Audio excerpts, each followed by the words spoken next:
Okay, so let me start the class for today. Uh, I was asked to discuss the test paper, so I'll start with that. I've received a doubt sheet very recently. I'll check one by one. So tell me if you can see my screen.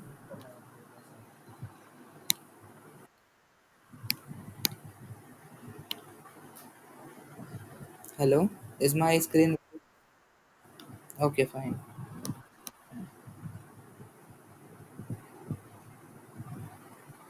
Yeah, just a minute.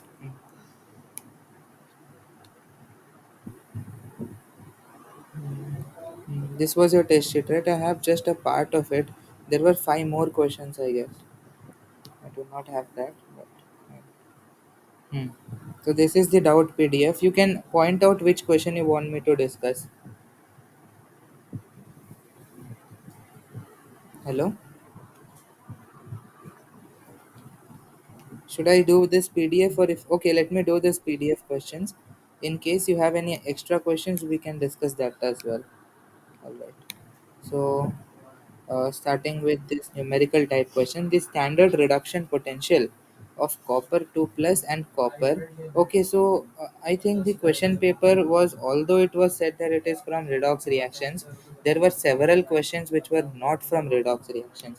And this question is not a redox reaction question. This is electrochemistry question. You weren't supposed to know this much. It was enough if you know that E naught reduction potential, whether if it is high, then it's a good oxidizing agent. Those that knowledge was sufficient. But this paper had several out of syllabus questions. Something similar here. This you aren't supposed. Okay, this though we have discussed, so it could be okay. It could be kind of okay if we do this question as well. I'll show you a question which was completely out of syllabus. This one. This is not. Catenation power isn't known to you. You do not have an idea of how to compare boiling points and acidic nature. Also, this question which says uh, about this is coordination compound. So, only if you're exposed to questions like this, you would be able to identify whether what O2 is doing here. Okay, but if you were able to identify that O2 is a neutral ligand, then it's fine.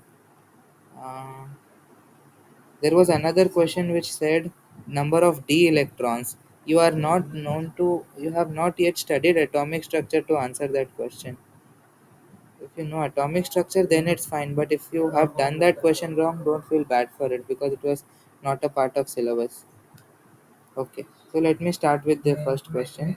The standard reduction potential of copper 2 plus to copper. What does that mean? They are saying E naught copper 2 plus to copper is equal to 0.337 का मतलब क्या है copper 2 plus 2 electron giving copper इस reaction का ई not जो है वो उन्होंने दे रखा है कि दिस इज 0.337 वोल्ट और क्या बोला है कि ई नॉट ऑफ कॉपर 2 प्लस से कॉपर प्लस यानी कि कॉपर प्लस 2 को एक इलेक्ट्रॉन ऐड करोगे तो कॉपर प्लस इस रिएक्शन का उन्होंने दिया है ई नॉट इज 0.153 वोल्ट ओके पूछ रहा है कि what is the standard electrode potential of copper plus two copper अब ये बताओ कि इन दोनों रिएक्शन से मैं ये वाला रिएक्शन कैसे लाऊं copper plus plus electron to copper यही तो चाहिए उन्हें कॉपर प्लस से कॉपर कैसे लाऊं अगर मैं ये वाले रिएक्शन को उल्टा लिखूं और ऐड करूं तो क्या होगा एक बार उल्टा लिख के देखते हैं पहले अगर हम इसे उल्टा लिखें तो ये बन जाएगा copper plus giving rise to copper plus 2 plus electron इसका ई नॉट मैंने बोला था कि जब रिएक्शन घुमाओगे उसको रिवर्स करोगे तो उसका ई नॉट का वैल्यू भी ऑपोजिट साइन का हो जाएगा अब इन दोनों को ऐड करो ये रहा इक्वेशन 1 ये रहा इक्वेशन 2 इन दोनों को ऐड करो लेफ्ट और राइट से कॉपर प्लस 2 कैंसिल हो गया एक एक इलेक्ट्रॉन चले जाएगा बचेगा लेफ्ट साइड का एक इलेक्ट्रॉन तो ये हो गया copper plus plus electron giving copper अब इसका ई नॉट जो है वो डायरेक्टली इन दोनों का एडिशन नहीं है ये आइडिया मतलब आप जब इलेक्ट्रोकेमिस्ट्री पढ़ोगे आपको तब पता चलेगा सॉरी सागर कोई डाउट हाँ तो ये तो अगर आपने ऑब्जर्व कर भी लिया कि इन दोनों का एडिशन करने पे कॉपर प्लस से कॉपर आ रहा है तो इनका जो फाइनल ई नॉट होगा वो डायरेक्टली सम नहीं होगा एक चीज़ जो आप सीखोगे इलेक्ट्रोकेमिस्ट्री वाले चैप्टर में, आप पहले भी अभी थोड़ा बस ऊपर से देख लो, यू विल गेट क्लैरिटी जब आप इलेक्ट्रोकेमिस्ट्री और थर्मोडायनेमिक्स जैसे चैप्टर आपके हो गए होंगे। जब आप दो रिएक्शंस को ऐड कर रहे हो ना, तो उनके गिब्स फ्री एनर्जी सम हो जाएगी। गिब्स फ्री एनर्जी नाम का एक चीज़ होता है। Gibbs free energy is a measure of the free energy और available energy present in the system. मान लो एक रिएक्शन ए है, उसके साथ आपने रिएक्शन बी को ऐड करके सी आया, तो इसका जो गिब्स फ्री एनर्जी था, let it be delta G A, इसका जो गिब्स फ्री है वो है डेल्टा जी बी। इसका अगर Gibbs free delta G C है, then delta G C is delta G A plus delta G B. Gibbs free energy of reactions add when you are adding two reaction. जब दो reaction को add करो या subtract करो, तो उनका Gibbs free energy add या subtract हो जाएगा। और मैंने अगर आपको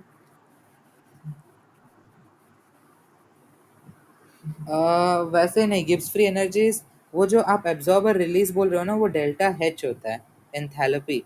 मैं बोल रहा था कि this question is not relevant अभी के लिए, क्योंकि थर्मोडायनेमिक्स आपने अब तक सीखा नहीं है।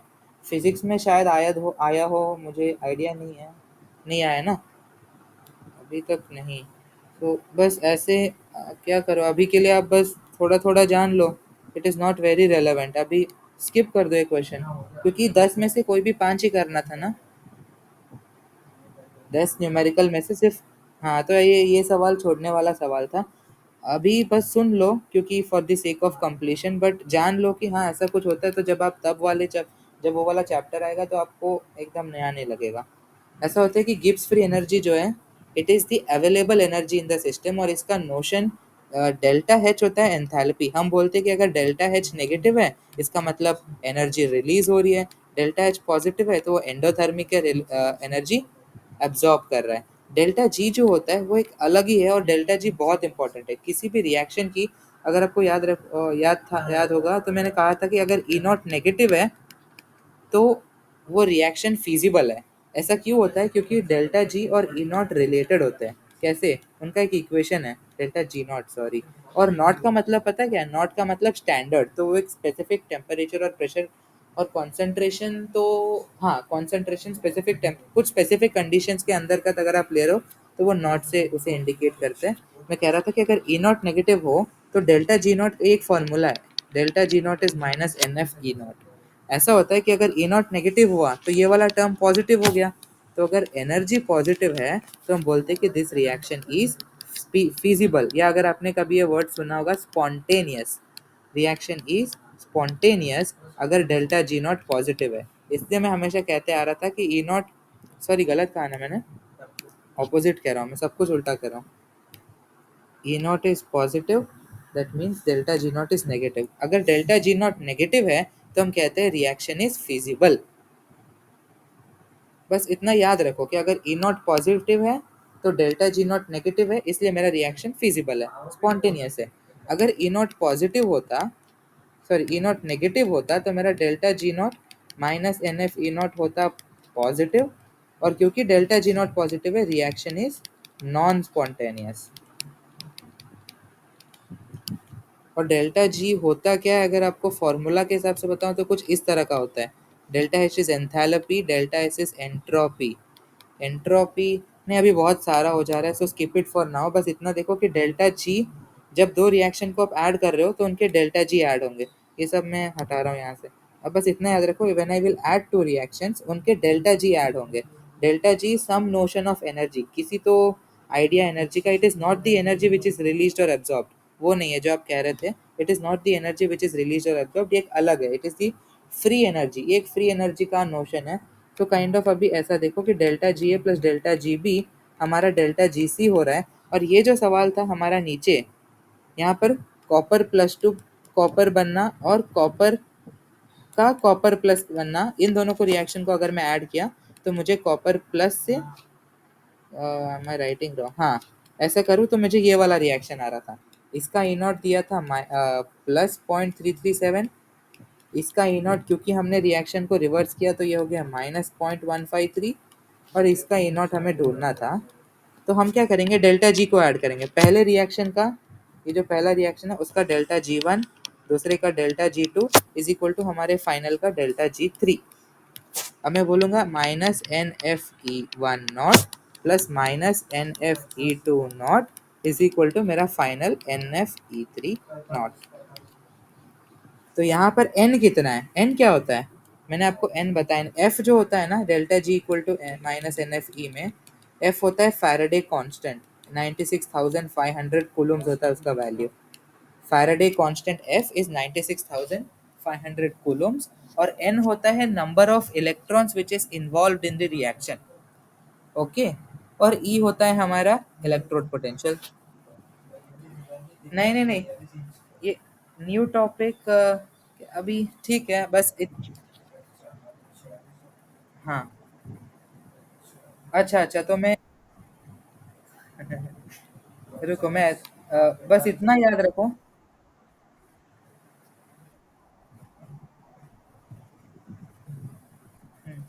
आपको प्रोफेसर ने पढ़ाया था ये चीज? नहीं पढ़ाया? हाँ हाँ, ये चैप्टर तब आएगा। मैं बस इसलिए कह रहा था क्योंकि मान लो अगर अगले हफ्ते आपको फिर से ये सवाल आया, तब क्या करोगे? आप प्रोफेसर से बात करो कि ये सवाल ना दे, जो सिलेबस के बाहर है उन्हें बोनस कर दो अभी के लिए। ये आउट ऑफ सिलेबस है।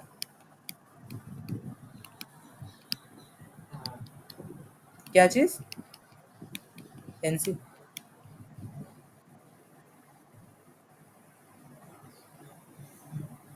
हाँ हाँ, वो इसीलिए।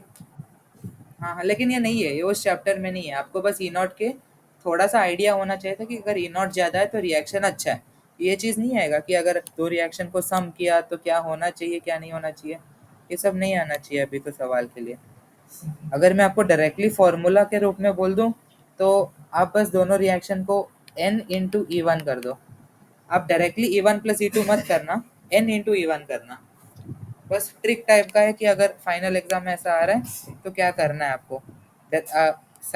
रिएक्शंस के डायरेक्टली ई नॉट को ऐड मत करना, N × E0 को ऐड करना। N × E0 यानी कि पहले वाले में दो इलेक्ट्रॉन इन्वॉल्व है, तो 2 × E1 not, 2 × E1 not plus, क्योंकि यहाँ पर एक इलेक्ट्रॉन इन्वॉल्व है तो एक इंटू इसको E2 नॉट बना दो। फाइनल रिएक्शन में भी एक इलेक्ट्रॉन इन्वॉल्व है तो 1 × E3 नॉट, ऐसा करना। ठीक है? अगर आपके प्रोफेसर माने नहीं, सिर्फ बोनस नहीं दे रहे, अगले बार फिर से आए, तो अभी के लिए ऐसा करो कि N E0 को कंजर्व करना है। N E0 को कंजर्व करना है, और वो क्यों? क्योंकि डेल्टा जी का अगर थोड़ा सा भी आइडिया समझ में आए तो ठीक है, नहीं तो नहीं। N E0 को कंजर्व करना है। ओके, ये वाला क्वेश्चन स्किप कर दूं? हाँ, ये वाला फिर से वही है। तो लेकिन जिसे ये वाला चीज समझ में आया कि N × E0 कर रहे, उसके लिए मैं बोल देता हूँ। ये जो पहला देखो, Fe+2 इलेक्ट्रॉन Fe दे रहा था, और Sn+2 इलेक्ट्रॉन Sn दे रहा है। इसका उन्होंने कुछ E1, इसका कितना दिया है, -0.44 दिया है, इसका -0.14 दिया है। पूछ क्या रखा है, पूछ ये रखा है, तो आपको इसको यहाँ से ये कैसे बनाओगे? Fe+2 को एज इट इज रखो, ये वाला रिएक्शन जिसका -0.44, बस इस पर इस रिएक्शन को रिवर्स कर दो, क्या बन जाएगा? Sn बन जाएगा Sn+2 इलेक्ट्रॉन, ये बन गया +0.14, साइन बदल जाएगा। अब इन दोनों को ऐड करने पे आ रहा है हमारा फाइनल रिएक्शन। क्योंकि यहाँ पर number of reaction electron same है, तो यहाँ पर आप डायरेक्टली ऐड कर दो, आपका आंसर सही रहेगा। प्रॉब्लम तब आता है जब इलेक्ट्रॉन्स अलग होते हैं। ठीक है, यहाँ पर आप डायरेक्टली ऐड कर सकते हो, -0.30। आंसर यही है ना, -0.30? हाँ, आंसर वही है। यहाँ पर आप डायरेक्टली ऐड कर सकते थे, लेकिन आप ये दोनों क्वेश्चन एग्जाम में छोड़ देना था क्योंकि इलेक्ट्रोकेमिस्ट्री नहीं करना है। हाँ, ये चलो, ये थोड़ा सवाल अच्छा है। ओके, ये करता हूँ। What mass of N2H4 can be oxidized to this? Okay, तो इन्होंने प्रोडक्ट्स अपना बता दिया है। N2H4 को कह रहे हैं कि ये K2CrO4 के साथ रिएक्ट करता है, और देता क्या है? N2 + CrOH4-। कॉन्सेप्ट क्या लगाना है? Law of equivalence, concept of equivalence. क्या है उसमें? Equivalence of N2H4 should be equal to equivalence of K2CrO4। अब हमें एन फैक्टर निकालना है, तो इसके एन फैक्टर निकालते हैं। N2H4 में जो नाइट्रोजन है उसका ऑक्सीडेशन स्टेट क्या है? ये हो गया 2x + 4 = 0, तो x बन गया -2, मेरा नाइट्रोजन -2 है। यहाँ पर नाइट्रोजन 0 है, तो एन फैक्टर क्या हुआ? ये वाला बताओ, एन फैक्टर क्या हुआ? एन फैक्ट नहीं नहीं नहीं नहीं, एन फैक्टर 2 नहीं, वापस देखो कितने नाइट्रोजन है। हाँ, ये बार बार गलत कर रहे हो। 2 नाइट्रोजन है तो इसका एन फैक्टर होगा 4। यहाँ पर क्रोमियम का ऑक्सीडेशन स्टेट है 6, क्यों? 2 प्लस एक्स माइनस 8 इज 0, तो एक्स 6। यहाँ पर क्रोमियम का ऑक्सीडेशन स्टेट क्या है? एक्स ओ एच पूरा का पूरा -1 होता है। हाइड्रोक्साइड आयन आपको याद हो, ओ एच पूरा का पूरा -1 होता है। अगर वैसे भी नहीं तो ओ एच आप O-2H1 -1 देख सकते हो। तो ये हो गया x-4 इज -1, तो x हो गया +2 नहीं 3, x हो गया 3। हाँ, तो एन फैक्टर कितना होगा? 6 से 3 मतलब एन फैक्टर हुआ 3। तो अभी अगर इक्विवेलेंट का कॉन्सेप्ट कंटिन्यू करें तो ये हो गया number of moles of N2H4 into n factor of N2H4 जो है 4 is equal to number of moles of K2CrO4 into n factor जो है 3। ओके, तो नंबर, हाँ क्वेश्चन था कितने, how much mass of N2H4, तो ठीक है नंबर ऑफ मोल्स अगर आ गया तो मास भी आ जाएगा। ये 3/4 into number of moles of K2CrO4। Number of moles क्या होता है? Weight by gram molecular wait.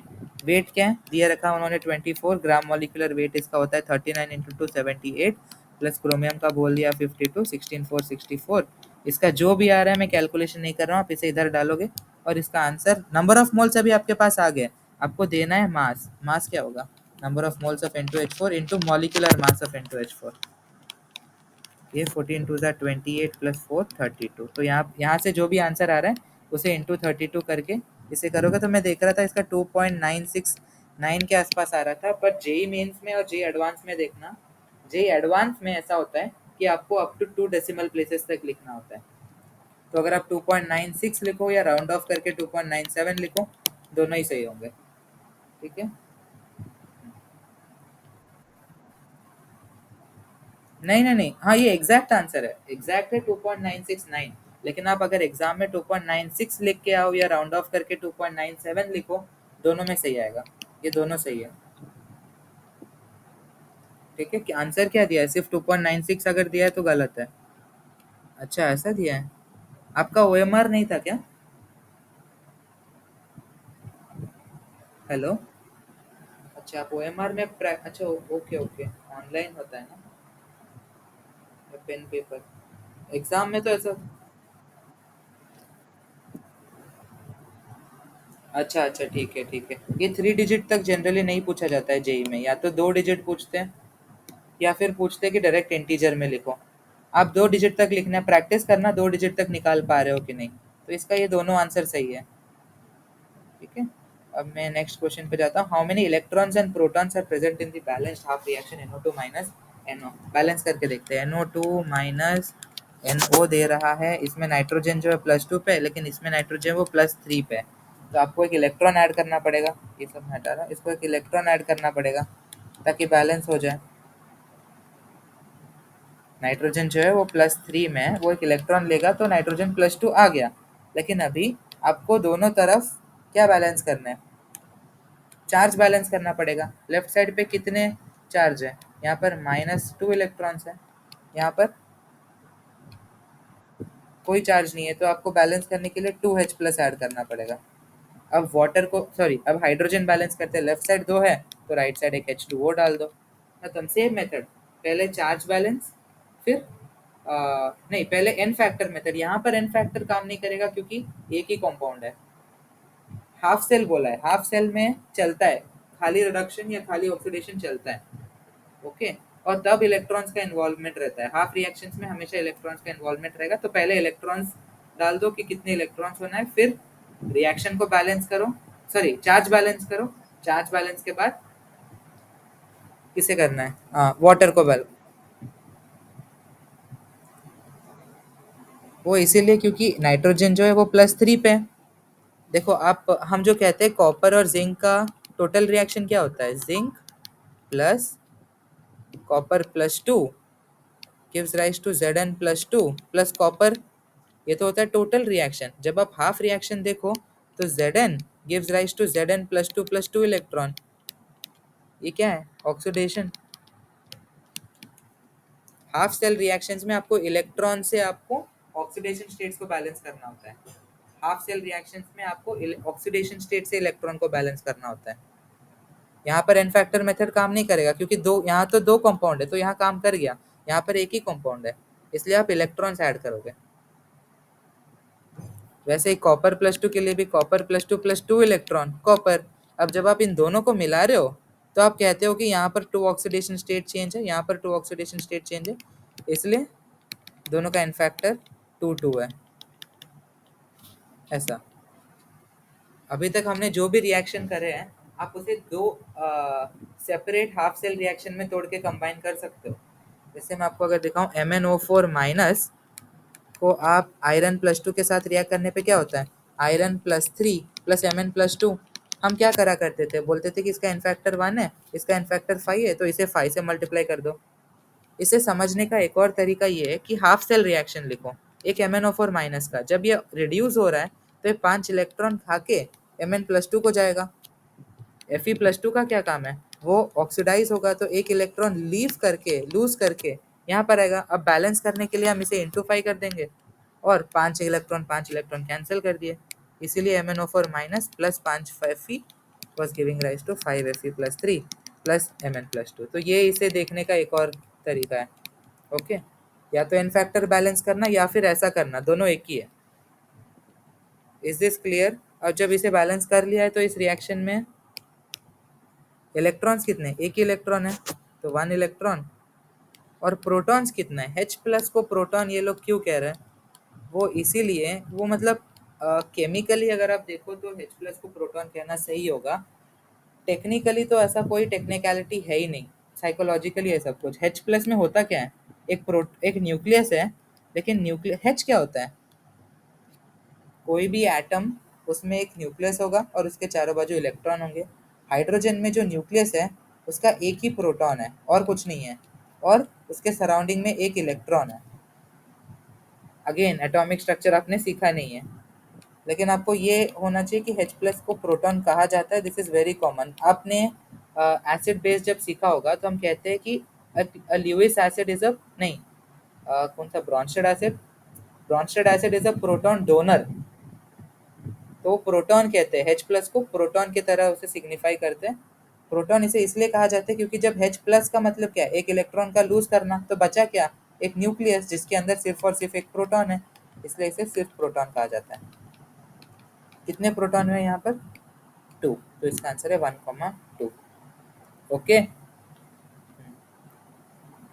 ये कैटनेशन पावर छोड़ो, बॉइलिंग पॉइंट छोड़ो, एसिडिक नेचर छोड़ो, रिड्यूसिंग प्रॉपर्टी देखते सीधा। अगर ये भी आपका इरेलेवेंट है, अभी के लिए तो इरेलेवेंट है, लेकिन अगर आपको थोड़ा सा भी याद हो कि मैंने कहा था एक इफेक्ट जिसका नाम था इनर्ट पेयर इफेक्ट, जिसके हिसाब से जो हायर एलिमेंट्स होते हैं ग्रुप के, ये जो SACTEPO है, वो सारे ऑक्सीजन फैमिली के हैं, ऑक्सीजन ग्रुप के हैं। ऐसा होता है कि जैसे ही आप नीचे जा रहे हो, हायर ऑक्सीडेशन स्टेट का स्टेबिलिटी घटता है। और ये क्यों होता है? उसका नाम है इनर्ट पेयर इफेक्ट। ये जो लो हायर वाले होते हैं उन्हें लोअर ऑक्सीडेशन स्टेट लेना पसंद है, तो पोलोनियम जो है वो +4 में रहना पसंद करेगा, सॉरी वो +2 में रहना पसंद करेगा, ना कि +4। जबकि बाकी जो है उन्हें +4 में रहना पसंद है। तो ऐसा होता है कि जैसे ही आप नीचे आते हो, आपके हायर ऑक्सीडेशन स्टेट का चॉइस, हायर ऑक्सीडेशन स्टेट लेने का कैपेबिलिटी घट जाता है। तो हायर ऑक्सीडेशन स्टेट की हायर ऑक्सीडेशन स्टेट की स्टेबिलिटी घट जाती है। तो इससे क्या होता है कि मान लो जो पोलोनियम है अगर वो +4 में, एक मिनट, जो ऑक्सीजन फैमिली होता है वो कौन से ऑक्सीडेशन स्टेट्स लेते हैं?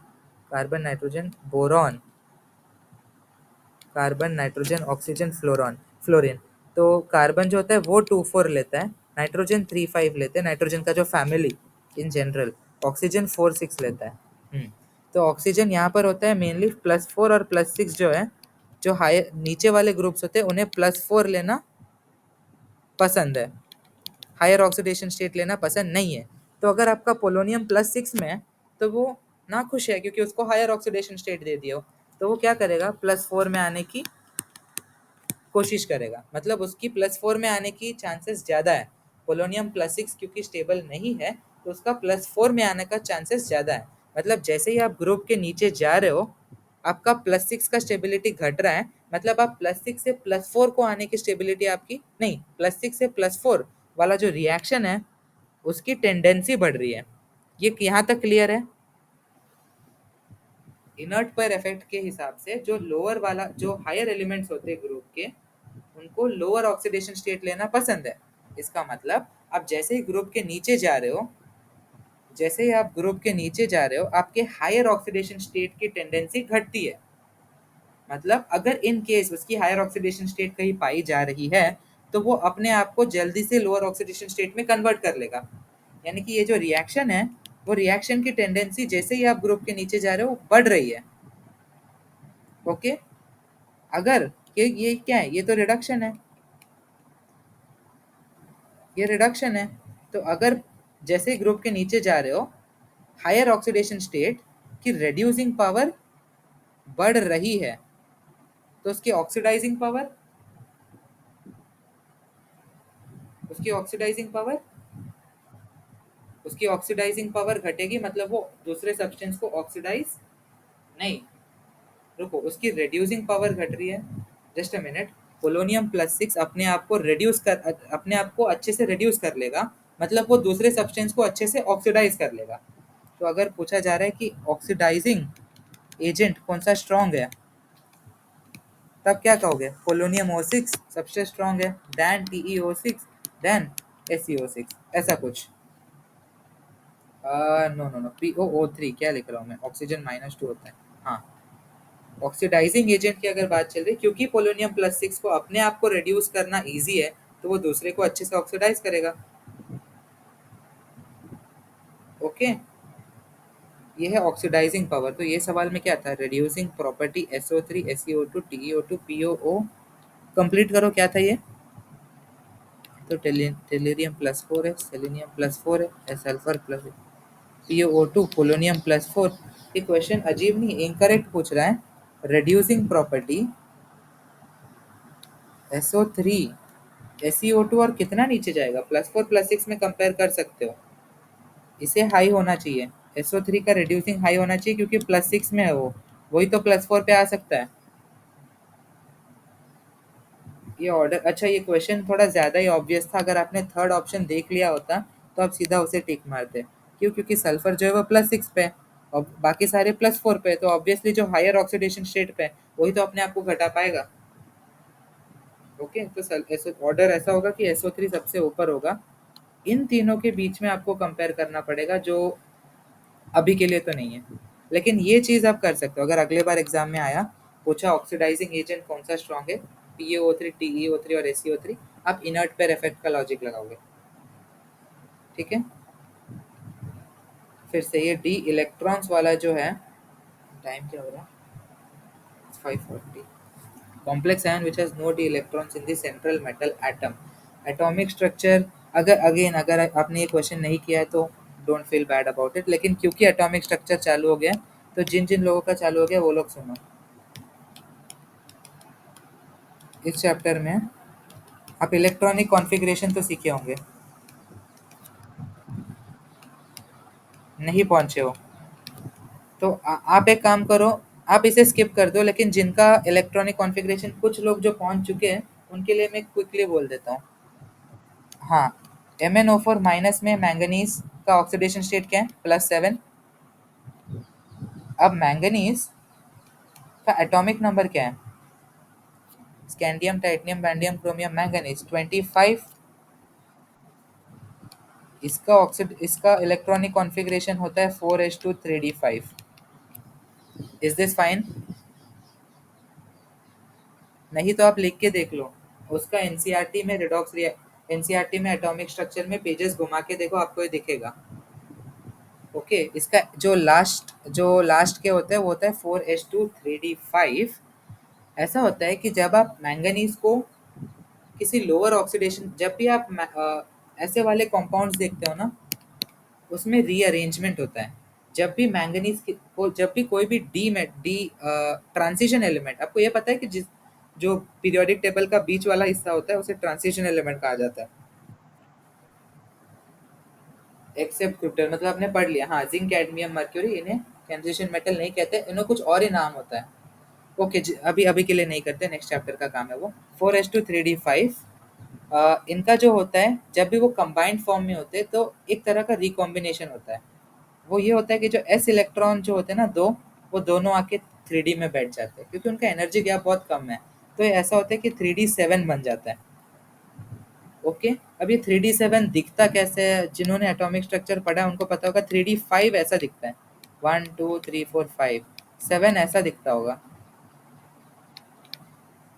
आप जब कोऑर्डिनेशन में जाओगे आप देखोगे 7 ऐसा भी दिख सकता है, वो डिपेंड करता है कि लाइगेंड कौन सा है। बट अगेन वापस ज़्यादा कंफ्यूजन नहीं, ये सब नहीं। 3D7। तो अब देखो, जब आप +7 की बात कर रहे हो, +7 मतलब क्या, आपने बाहर के सातों इलेक्ट्रॉन्स गिव अप कर दिए। +7 का मतलब हुआ ना कि आपने 7 इलेक्ट्रॉन दे दिए। तो इसका क्या मतलब हुआ कि 3D7 में से पूरा के पूरा 7 उड़ गया, तो 3D अब हमारा 0 बन गया। तो इसमें डी इलेक्ट्रॉन्स नहीं होंगे। इसका देखो, कोबाल्ट +3, कोबाल्ट क्या होता है, स्कैंडियम टेक्नियम vanadium chromium manganese iron cobalt, ये है 27, यानी कि 4s2 3d7 रिकम्बाइन होके होगा 3d9। कोबाल्ट यहाँ पर इसका ऑक्सीडेशन स्टेट है +3, यानी कि आपको 3 इलेक्ट्रॉन छोड़ना है, तो कितने बचे, 3d6। यहाँ पर डी डी इलेक्ट्रॉन्स, तो ये तो नहीं आएगा क्योंकि वो पूछ रहे they want no D electrons. Iron का देखो, आयरन यहाँ पर +3 में, आयरन +3 में आयरन होता है 3d6, 4s2 3d6, तो ये बन गया d8, लेकिन +3 मतलब d5, तो ये भी खाली नहीं है। क्रोमियम होता है प्लस, यहाँ पर क्रोमियम +3 में है, क्रोमियम स्कैंडियम टाइटेनियम वैंडियम क्रोमियम 24, यानी कि 4s2 3d4 रिकम्बाइन करने पे क्या बनेगा, d6 बनेगा, जिसमें से आपको 3 इलेक्ट्रॉन छोड़ना है, तो बन गया d3, तो ये भी नहीं। Okay. Incorrect statement regarding the following, ये तो अगर आपको रस्टिंग नहीं भी पता होगा आप गेस कर सकते हो। मेटालिक आयरन जो होता है वो जीरो ऑक्सीडेशन स्टेट में होता है क्योंकि वो मेटालिक है, किसी के साथ कंबाइंड नहीं है। Fe+2, अच्छा 2-, Fe2- तो मैंने कभी देखा ही नहीं। अगर आपने ऐसा बस गेस कर लिया कि Fe2- होता ही नहीं तो आप वैसे भी टिक कर सकते हो।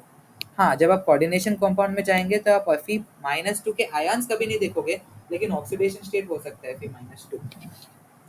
ओके, तो मैं आपको रस्टिंग थोड़ा सा ब्रीफ कर देता हूँ। रस्टिंग ऐसा होता है कि आपने देखा होगा साइकिल के चेन हो गए या पुराने गेट्स हो गए, उन पे एक रेड कलर का या ब्राउनिश सब्सटेंस टाइप का एक लेयर बन जाता है, एक लेयर बन जाता है, वही लेयर होता है हमारा रस्ट। ओके, और मैंने पिछले क्लास में बताया था कि करोजन से बचने के लिए हम सैक्रिफिशियल मेटल्स का यूज करते हैं। अगर आपको कॉन्सेप्ट वो भूल गए हो तो रिवाइज करो, वो इंपॉर्टेंट कॉन्सेप्ट है। यहाँ पर ऐसा है, क्या हुआ, हाँ हाँ, जिंक की, मैंगनीज की, ये दोनों बहुत इंपॉर्टेंट है। ओके, फिर भी एक बार वो कॉन्सेप्ट याद कर लो कि सैक्रिफिशियल मेटल हम चूज कैसे करते हैं, ई नॉट के वैल्यू से चूज करते हैं, और मैंने एक लिस्ट दिया था, वो लिस्ट भी आपको ध्यान रखना है। यहाँ पर ये कॉन्सेप्ट ऐसा है कि ये जो आयरन है, जब आप आयरन को एटमॉस्फेयर से एक्सपोज करते हो, एटमॉस्फेयर में क्या क्या होता है, ऑक्सीजन होता है और मॉइस्चर भी होता है, ऑक्सीजन होता है और मॉइस्चर भी होता है। तो ऐसा होता है कि आयरन जब O2 के साथ रिएक्ट करता है, तो O2 क्योंकि एक ऑक्सीडाइजिंग एजेंट है, वो इसे आयरन +2 में भी ऑक्सीडाइज कर सकता है या आयरन +3 में भी, क्योंकि दोनों ही पॉसिबल है, तो वो दोनों में ऑक्सीडाइज कर देगा। अब ऐसा होगा, अरे आ गया, हाँ, तो वो आयरन +2 या +3 दोनों में ऑक्सीडाइज कर लेगा। लेकिन जब Fe+2 अब कंबाइन होगा मॉइस्चर के साथ, तो वो FeOH ट्वाइस बना लेगा और FeOH थ्राइस। और ये जब डिकम्पोज होते हैं तब वो आयरन, ये आयरन +2 है और ये आयरन +3 है, आयरन +2 और +3 के ऑक्साइड्स बना लेते हैं। कुछ इस तरह का मैकेनिज्म है। ओके, तो ये कंप्लीट रिएक्शन नहीं है, बीच में भी कई सारे स्टेप्स आते हैं जो मैं नहीं बता रहा हूँ अभी। बट हाँ, ऐसा होता है कि आयरन जो है वो ऑक्सीजन और मॉइस्चर के प्रेजेंस में ऑक्सीडाइज हो जाते हैं, क्योंकि ऑक्सीजन जो है वो एक स्ट्रॉन्ग ऑक्सीडाइजिंग एजेंट है। तो ये ऑक्सीडाइज हो जाएंगे और फिर पानी के प्रेजेंस में हाइड्रोक्साइड्स में कन्वर्ट हो जाएंगे, और जब डिकम्पोज होंगे तो ऑक्साइड्स दे देंगे। और ये जो ऑक्साइड्स है इनका कलर है रेडिश ब्राउन, इसलिए हमें रेडिश ब्राउन हमारे साइकिल के चेन पे या गेट्स पे दिखते हैं।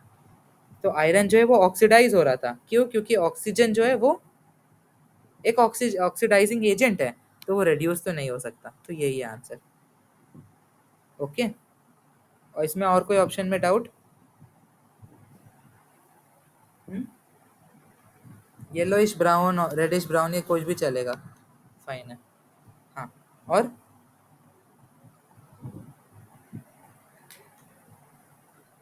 बोलो, एनी मोर डाउट्स?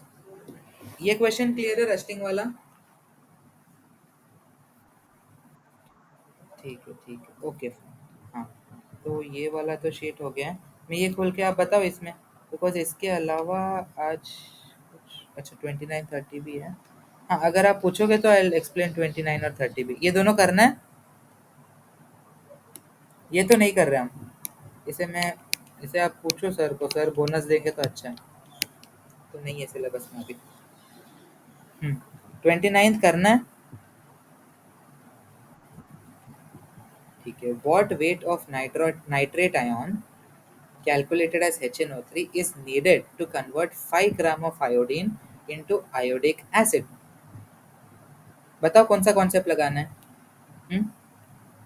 फिर से पूछ रहे हैं कि दो सब्सटेंस को रिएक्ट करना है, एक सब्सटेंस का मास दे दिया, दूसरे सब्सटेंस को चाहिए, कौन सा कॉन्सेप्ट लगाओगे?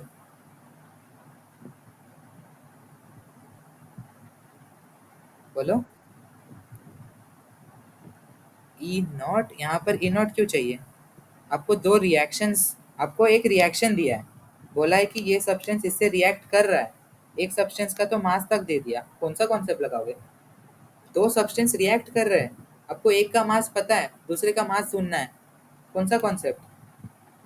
Law, mole concept. हाँ वो तो है ही, मैंने कहा था एक लॉ ऑफ, अच्छा आप सोच रहे हो बैलेंस भी कर सकते हो, हाँ अगर, वेरी गुड, आपने बैलेंस कर लिया तो उससे भी सवाल हो जाएगा। मेरी आवाज बार बार आ रहा है, ठीक है। अगर आपने बैलेंस कर लिया रिएक्शन, उससे भी हो जाएगा, लेकिन आप बैलेंस क्यों, मतलब आपके पास एक स्ट्रॉन्गर मेथड है, आपको बैलेंस करने की जरूरत नहीं है। लॉ ऑफ इक्विवेलेंस, दो, जब मैं बोला था कि अगर दो चीज, दो सब्सटेंसेस एक दूसरे से रिएक्ट कर रहे हैं, तो लॉ ऑफ इक्विवेलेंस लगाओ। आपको एक मेथड होता है बैलेंस करके करना, लेकिन बैलेंस करने में बहुत झंझट है कि राइट साइड पानी देखो कितना हो रहा है, ये देखो वो देखो, इतना नहीं करके आप सीधा इक्विवेलेंट कॉन्सेप्ट लगाओ। हाँ, स्टूडेंट ने भी बैलेंस किया है, लेकिन एक बार हम इक्विवेलेंट लगा के देखते हैं। Equivalents of I2 is equal to equivalents of HNO3। पहले आप हमेशा इक्विवेलेंट वाला कॉन्सेप्ट ट्राई करना, अगर उससे नहीं बन रहा है तो आप आगे जाके बैलेंसिंग करना। ओके। अब यहाँ पर एन फैक्टर आप लोग ही बताओगे, क्योंकि अब तक बहुत सवाल हो गए।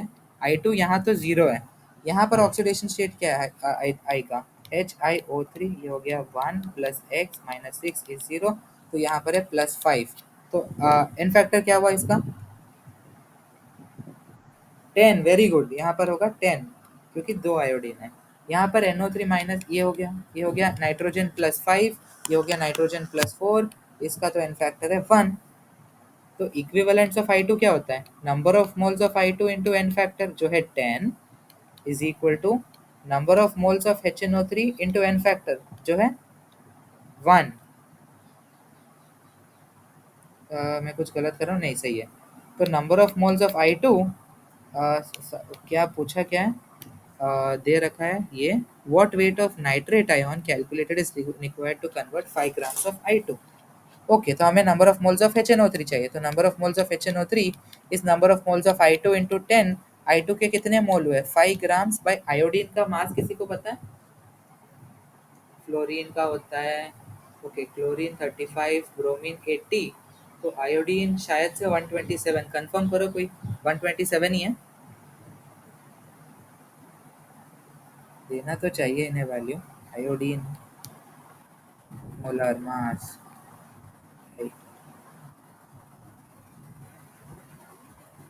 127, ओके। हाँ, आ गया सर। यस। तो 5 अपॉन, क्योंकि I2 में दो आयोडीन होते हैं तो 127 इज 254। तो ये बन गया नंबर ऑफ मोल्स। हमें क्या चाहिए? Wait of nitrate ion. तो 5/254 इंटू HNO3 का जो भी मोलार मास है, हमें वेट चाहिए ना। वेट होता है number of moles into molecular weight.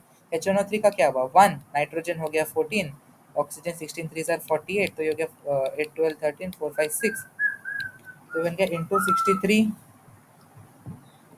तो अब इसे कैलकुलेट कर लेते। 10 इंटू 5 इंटू 63 डिवाइडेड बाई 254। तो आंसर इसका आ रहा है 12.401। क्या है इसका की क्या है? 12.205।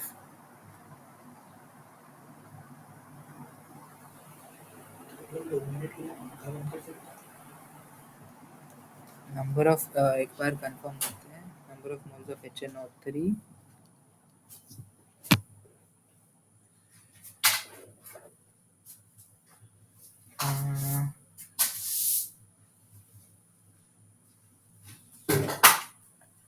एक मिनट।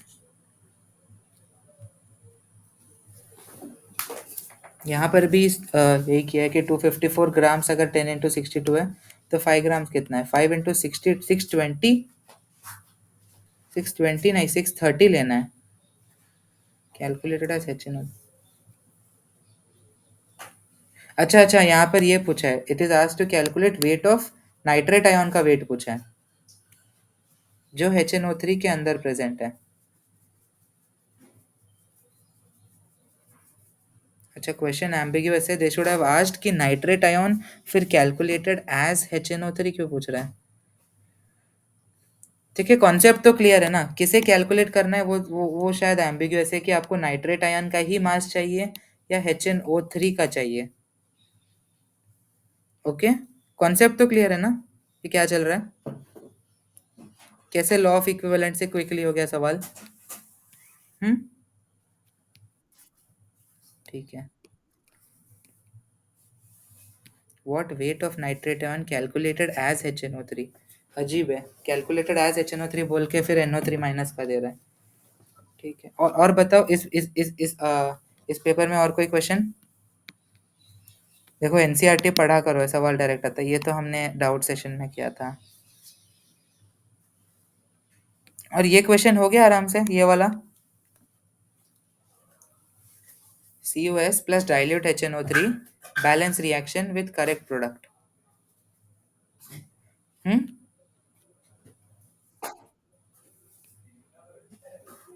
पहला ऑप्शन तो देखो कि चार्ज ही बैलेंस नहीं हो रहा है। 2 प्लस प्लस 3 माइनस, तो अब डायरेक्टली एलिमिनेट कर दो। यहाँ पर भी चार्ज बैलेंस नहीं हो रहा है। अब बचा या तो 2 या तो 4, क्योंकि 4 होता नहीं है तो 2 कर दिया। हम्म।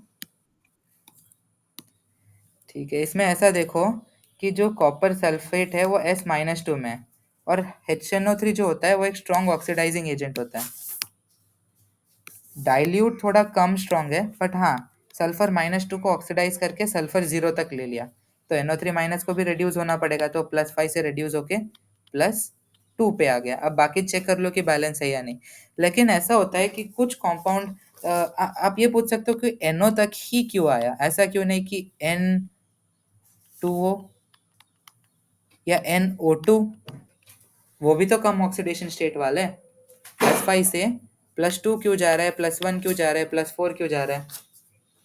ये भी थोड़ा बहुत याद रखने वाला है कि कॉपर जो है, कॉपर के साथ जब भी रिएक्शन होता है तो वो NO को एंड करता है। लेकिन अगर जिंक, आयरन ऐसे कंपाउंड्स के साथ रिएक्ट कर रहा है तो वो N2O को एंड करता है।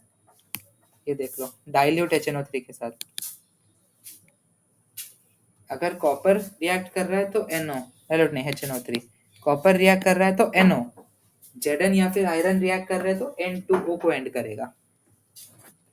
ओके, बाकी ये क्वेश्चन ठीक है, इज फाइन है। लेकिन नाइट्रोजन वाले चैप्टर में आप इसका देखोगे कि कौन से कॉम्पाउंड्स कैसे रिएक्ट करते हैं। ठीक है। 17th में कोई डाउट? हम्म। ओके। क्या?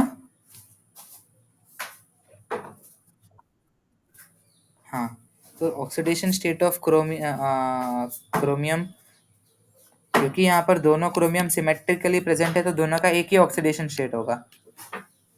अब टोटल करते हैं 2x, क्योंकि H2O न्यूट्रल कंपाउंड है, इसका कोई ये नहीं आएगा।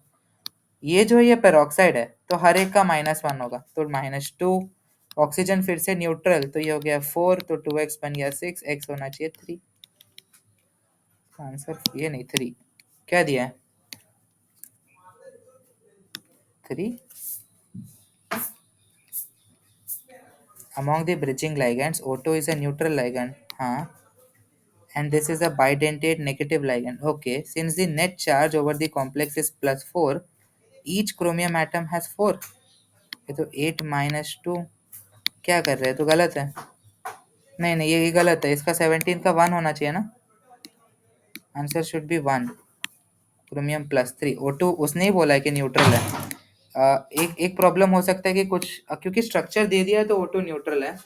हो सकता है कि O2 वो सुपर ऑक्साइड ले रहा हो। अगर O2 आप सुपर ऑक्साइड ले रहे हो तब तो यहाँ पर +1 ऐड हो जाएगा। नहीं, अगर सुपर ऑक्साइड ले रहे हो तो -1, 2x बन जाएगा 7, x बन जाएगा 7/2, जो बिल्कुल भी इलॉजिकल है, तो ये तो नहीं होना चाहिए। तो O2 एक न्यूट्रल कंपाउंड ही है। अगर वो पेरोक्साइड होता तो उसे भी वो इसी फॉर्म में लिखता, तो ये तो नहीं है। ओके, तो इसका आंसर 1 है, की चेंज है ये, इसका की गलत है।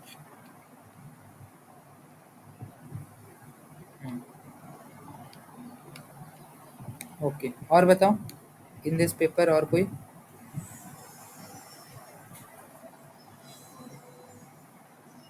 14th, okay.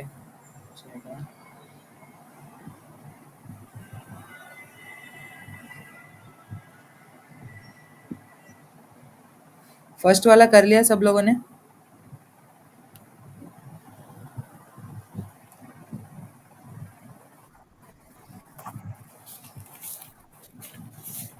हाँ हाँ, बता देता हूँ, पूछे भी थे आप लोगों ने एग्जाम के बाद। राइट।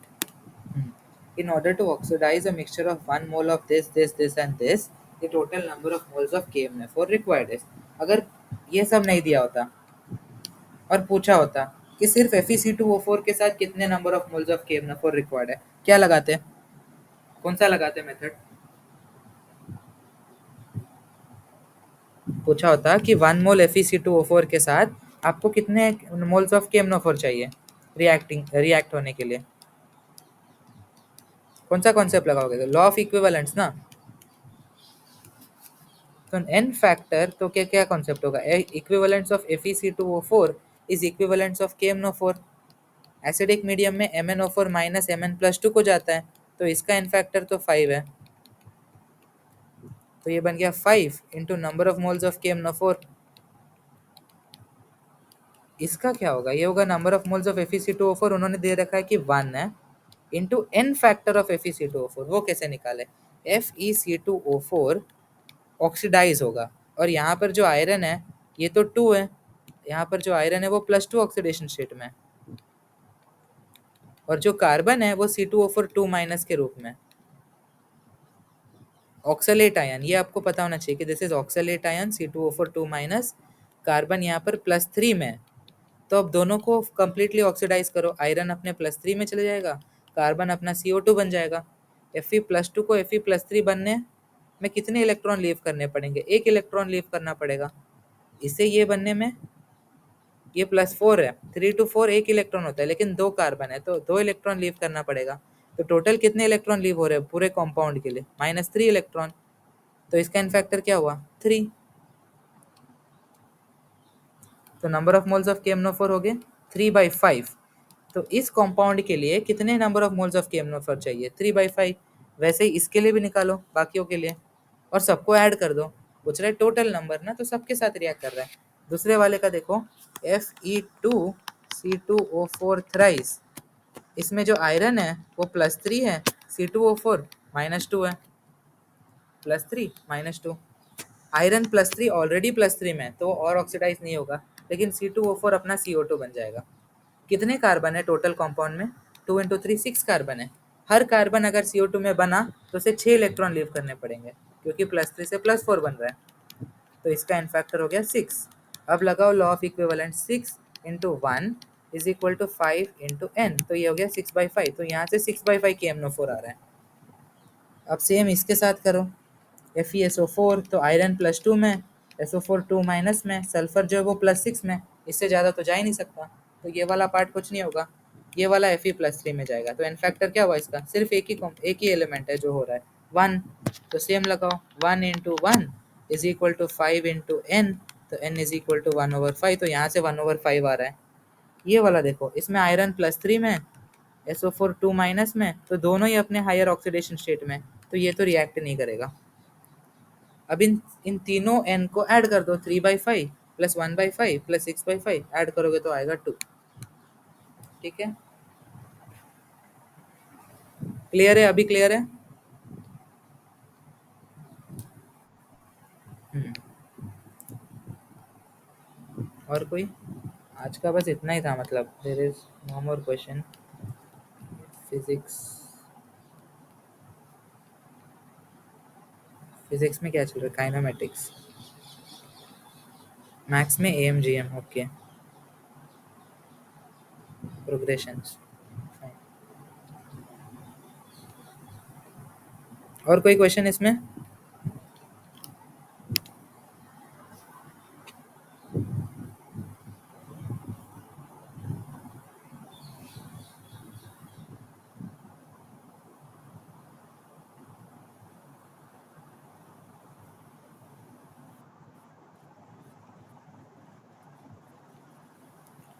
KMNO4 का एन फैक्टर 5 कैसे हुआ? ओके, उन्होंने क्या बोला है, एसिडिक मीडियम है।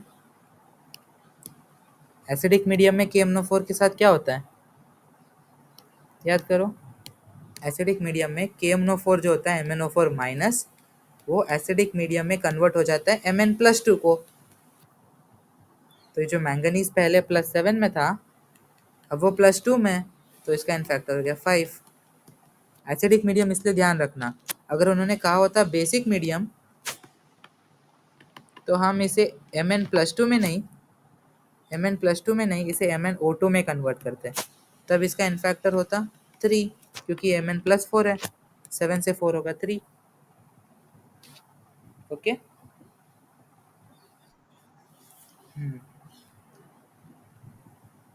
डिस्प्रपोर्शनेशन पढ़ाया था, तो नया सवाल इनमें से। एथ का, एथ का आंसर 4 होना चाहिए, ये भी गलत की दिया है। एथ का आंसर होना चाहिए 4। अरे अरे, इसका मैं देख रहा था, इसका की चेंज होगा, एथ का 4।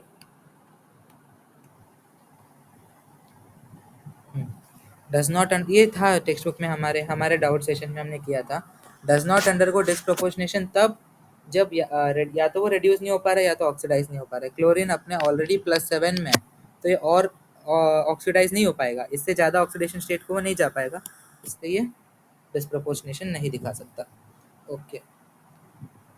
क्रोमाइट और आपको पता था क्या होता है? क्रोमाइट और का फॉर्मूला है FeCr2O4। तो this is a mixture of FeO.Cr2O3। अगर नहीं पता है तो बस सीख लो, अभी मार्क्स कटे चलता है, लेकिन सीख लो FeO.Cr2O3। तो आयरन यहाँ से +2 बन गया, क्रोमियम +3, तो इसका आंसर 3 है। हम्म, और कोई, और कोई सवाल है तो पूछो, बिकॉज आज का सेशन ना ऑलमोस्ट सिर्फ यही पेपर का था। एनी अदर डाउट इसी टॉपिक में, रिडॉक्स के बारे में, मोल कॉन्सेप्ट, रिडॉक्स, कुछ भी?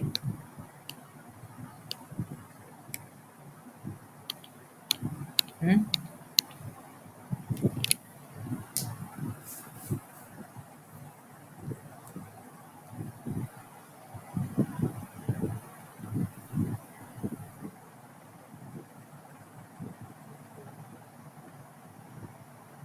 हेलो, कोई डाउट और है तो पूछ लो अभी। I stay for 5 to 10 more minutes, अगर कोई भी डाउट हो तो पूछ लो।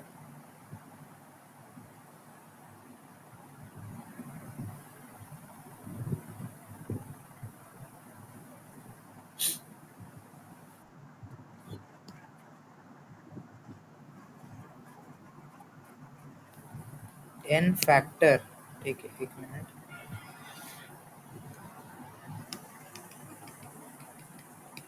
देखो एन फैक्टर, अगर आपको याद हो पहले एक क्लास में मैंने कहा था कि n factor is equal to total positive charge या टोटल नेगेटिव चार्ज।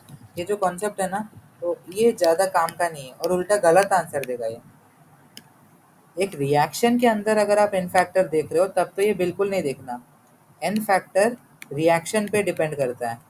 जो भी एन फैक्टर होता है वो रिएक्शन पे डिपेंड करता है कि वो रिएक्शन में वो जो सब्सटेंस है कैसे चेंज हो रहा है। ठीक है, अगर कुछ भी नहीं दिया, रिएक्शन नहीं दिया और पूछा कि FeSO4 का क्या एन फैक्टर है, तब आप बोलोगे कि इसका टोटल पॉजिटिव चार्ज है 2, तो आप इसको 2 आंसर दे दोगे। जबकि अगर आप इसके ऑक्सीडेशन की बात कर रहे हो तब बताओ इसका एन फैक्टर। अभी हमने देखा था कि FeSO4 कहाँ गया। हाँ, हमने अभी देखा था कि FeSO4, ठीक है, अभी हमने देखा था कि FeSO4, जस्ट अ मिनट,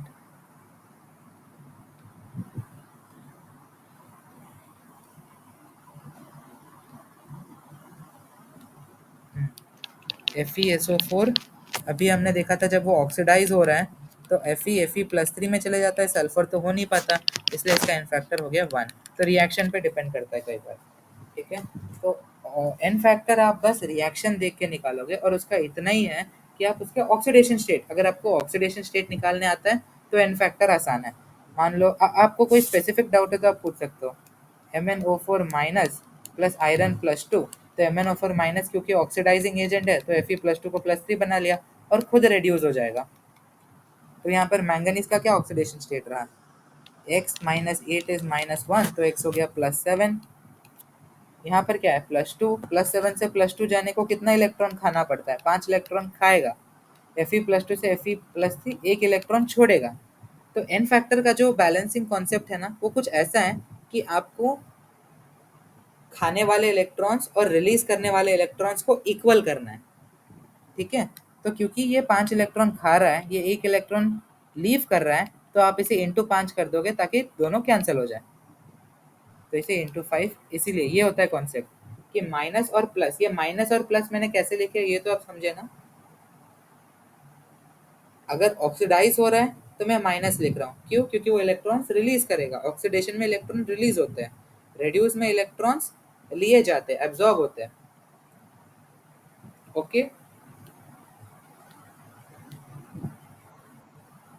और कोई और ये क्वेश्चन अभी आपको पूरा समझ में नहीं आएगा, बट अगर आपके पास कोई स्पेसिफिक है, मैं आपको ये वाला दिखाता हूँ, शायद इसमें कंफ्यूजन हो रहा होगा। FeC2O4 का अगर आप ऑक्सीडेशन का बात कर रहे हो, किसके साथ, MnO4 माइनस के साथ, इसे पूरा नहीं लिखते, ऐसे लिखते हैं MnO4 minus plus Fe+2 plus C2O4 minus oxidation नहीं, रिएक्शन। तो MnO4 माइनस क्योंकि ऑक्सीडाइजिंग एजेंट है, वो इन दोनों को ऑक्सीडाइज कर देगा, Fe+3, और ये बन गया CO2 और खुद रेड्यूस हो जाएगा Mn+2 को, मान लो एसिडिक मीडियम है। तो यहाँ देखो कि जो Fe+2 है वो +3 को जा रहा है, मतलब एक इलेक्ट्रॉन लीव कर रहा है, जबकि यहाँ पर कार्बन जो है वो +3 था, अब +4 में गया तो ऑक्सीडाइज हो रहा है, लेकिन क्योंकि 2 कार्बन है तो ये 2 इलेक्ट्रॉन लीव कर रहे हैं। यहाँ पर क्या हो रहा है, मैंगनीज अपना ऑक्सीडेशन स्टेट घटा रहा है, मतलब 5 इलेक्ट्रॉन्स खा रहा है। मैंने क्या कहा था कि दोनों को इक्वल करना है, माइनस वालों को और प्लस वालों को, दोनों को इक्वल करना है। ठीक है, और यहाँ पर ऐसा होता है कि FeC2O4 जो था हमारा कंपाउंड, वो पूरा मिलके आता है, एक साथ मिलता है। तो अगर मैं इसे इंटू 4 करूँ तो ये भी इंटू 4 ही होगा, तो हम इस पूरे को एक ही समान मान के -3 इलेक्ट्रॉन्स कहते हैं। ठीक है, इसलिए इसका एन फैक्टर 3 था। इसलिए ये जो FeC2O4 है उसका एन फैक्टर हमारा 3 था। अरे यार पूरा इरेजर हो गया, ठीक है, इसलिए इसका एन फैक्टर हमने 3 लिया था। अब अगर हम इसे इंटू 5 कर दे, इसे इंटू 3 कर दे, तो ये हो गया बैलेंस। ठीक है, तो आप बस प्लस माइनस के रूप में देखो, अगर ऑक्सीडाइज हो रहा है तो उसे माइनस बोलना, रिड्यूस हो रहा है तो उसे प्लस इलेक्ट्रॉन्स लेना। ठीक है, और कोई सवाल।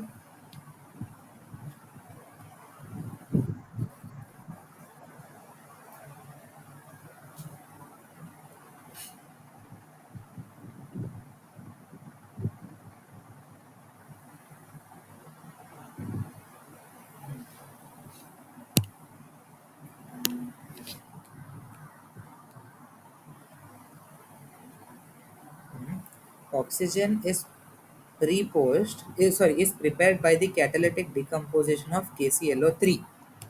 KClO3 के कैटालिटिक डिकम्पोजिशन, कैटालिटिक मान लो कोई कैटलिस्ट है जिसको आपको इससे कोई फर्क नहीं पड़ने वाला, डिकम्पोजिशन से वो बोल रहा है कि O2 आता है, और वो ये भी दे देता है कि decomposition of potassium chlorate gives potassium chloride and O2. बस. So if 2.4 mole of oxygen is needed for an experiment, how many grams of potassium chlorate must be decomposed? तो ये तो मोल कॉन्सेप्ट वाला सवाल हो गया कि आपको 2.4 मोल्स ऑफ O2 चाहिए, तो आप कितने मोल्स ऑफ KClO3 दोगे? ये मोल कॉन्सेप्ट वाला सवाल है, इसमें कोई दो कंपाउंड्स रिएक्ट नहीं कर रहे। आपको सबसे पहले इसे बैलेंस करना है और फिर वो वाला कॉन्सेप्ट लगाना है। तो ठीक है, करते हैं। यहाँ पर एक के, तो यहाँ पर एक के हो गया। यहाँ पर 3 ऑक्सीजन है, तो इसे 3 बनाने के लिए आप 3/2 करोगे। अभी दोनों तरफ इंटू 2 कर दो, क्योंकि थिकनेस कैसे बढ़ाते हैं। ओके, तो क्या KClO3, 2 KClO3 giving 3O2 plus 2 KCl। ठीक है, अब यहाँ पर जो 2 मोल्स है वो 3 मोल दे रहा था, तो आपको क्या चाहिए, कितने moles should give 2.4? Cross multiply. अगर ये कुछ x है तो क्रॉस मल्टीप्लाई करो, 2 इंटू 2.4 इज 3 इंटू एक्स। तो इसे अगर आप सॉल्व करोगे x आपका 1.6 आएगा। क्लियर है? ये मोल कॉन्सेप्ट वाला है, रिवाइज कर लो मोल कॉन्सेप्ट, बिकॉज उसके बगैर आगे का चैप्टर करना मुश्किल हो जाता है। ओके, और कोई सवाल?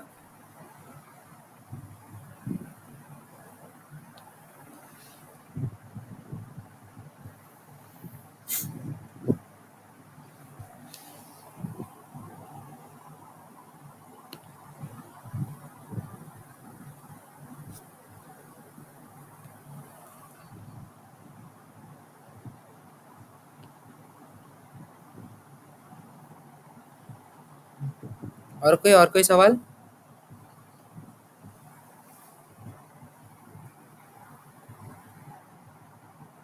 I'll end this session. Okay, ठीक है, I'll stop presenting। और कोई डाउट हो तो पूछ लो, I'll stay here for 2 to 3 minutes more, फिर I'll end the meet। You are free to leave if you have no doubts। कोई डाउट्स नहीं है तो आप लीव कर सकते हो।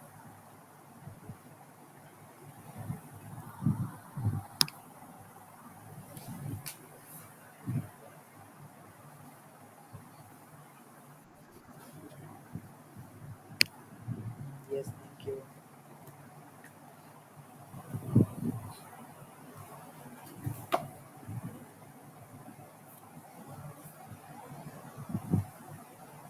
ठीक है, फिर मैं सेशन यहाँ पर एंड करता हूँ। Okay, will meet on Saturday.